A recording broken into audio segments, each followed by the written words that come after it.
Fine. Now this is fifth problem in missing character, right? See, now let us check out this. What number should replace the question mark? The option, they have 4 options they have given.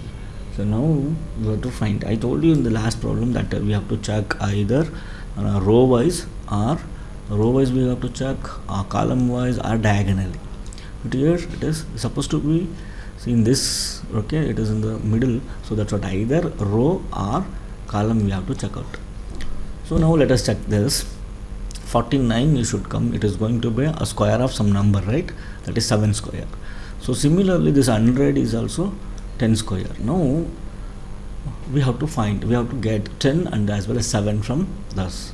So this is not possible from column wise, so let me go with the row wise, that is 11 plus 3. I'll make it as 11 plus 3, which is going to be 14, and if you divide by 2 you will get 7, then 7 square is 49. We got this here.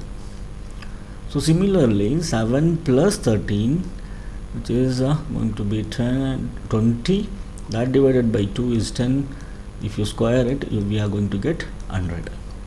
The same procedure we are going to adapt for this middle row, that is 5 plus 19, which is going to be 19 plus 5 is 24, that divided by 2 is 12.